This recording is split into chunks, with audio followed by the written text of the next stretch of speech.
అదే RTV app వార్తల్ని క్షణాల్లో చదివే అవకాశం ఉంటుంది. ఒక న్యూస్ పేపర్, ఒక టెలివిజన్ ఛానల్ మీ చేతుల్లో ఎప్పుడూ ఉంటాయి. ఈరోజు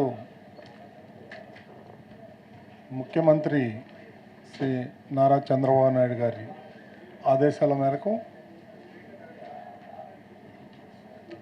శ్రీనివాస కళ్యాణం రేపుల ఎల్లుండి 15వ తారీఖు నాడు 6:30 నుంచి 8:30 వరకు జరగబోయే ఒక మహా అద్భుతమైనటువంటి ఈ కార్యక్రమానికి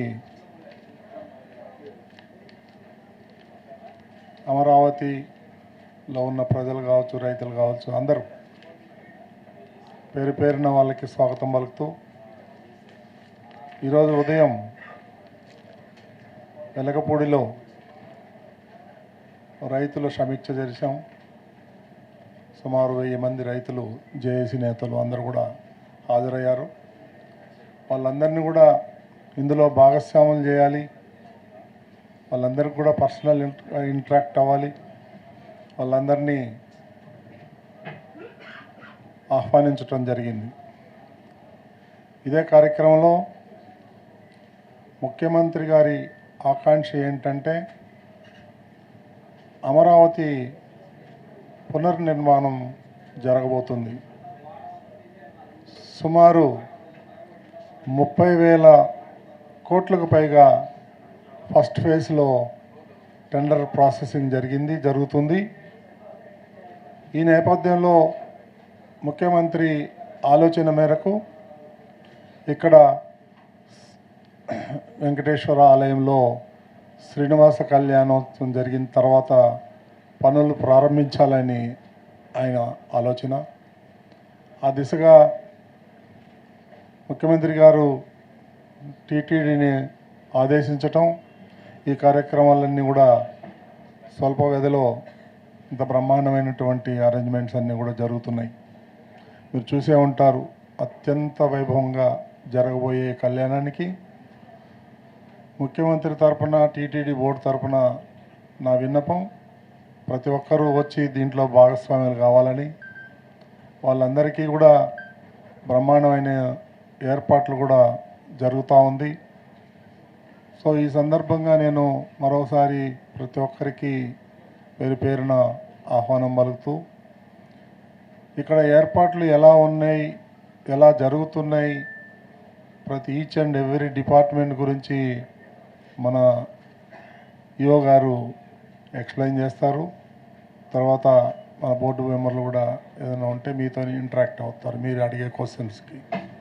వెంకటపాలెంలోని శ్రీ వెంకటేశ్వర స్వామి ఆలయ ప్రాంగణంలో ఈ నెల 15వ తారీఖున సాయంత్రం 6:30 నుంచి 8:30 వరకు టీటీడీ ఆధ్వర్యంలో శ్రీనివాస కళ్యాణం జరగబోతుంది. దానికి అన్ని రకాల ఏర్పాట్లు కూడా చేస్తున్నాము.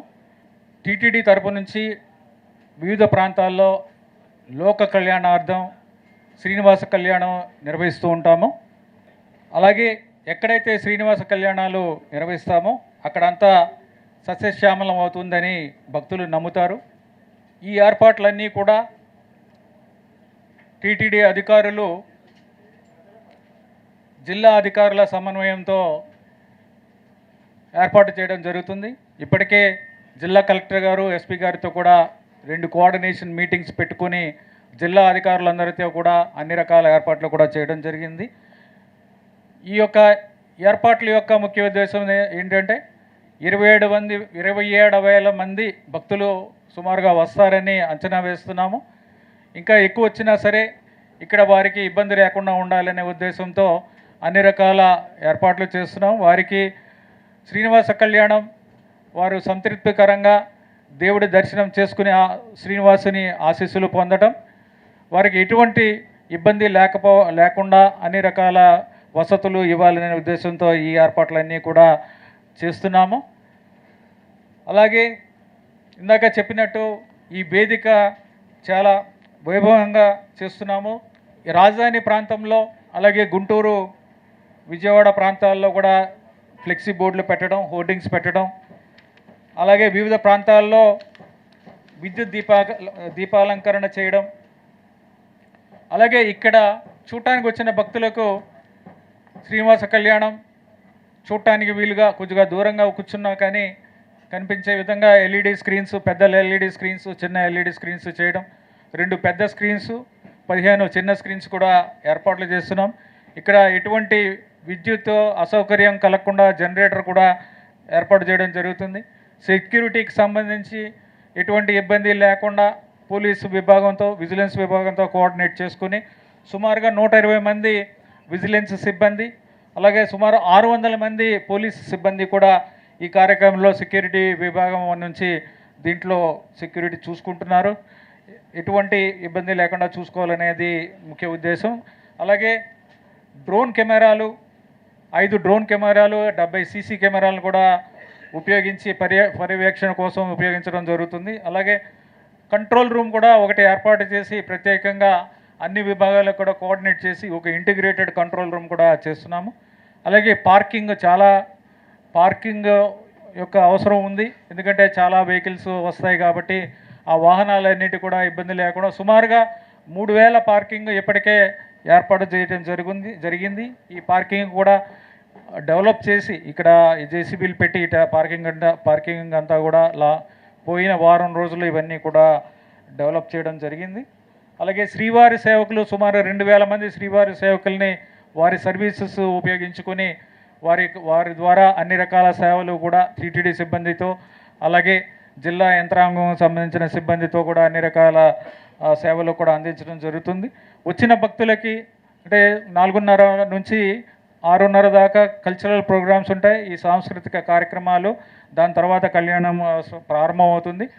భక్తులకు అన్నప్రసాదాలు, మంచినీరు, మజ్జిగ ఇలాంటి ఏర్పాట్లు కూడా అన్నీ కూడా పకడ్బందీగా చేస్తున్నాము.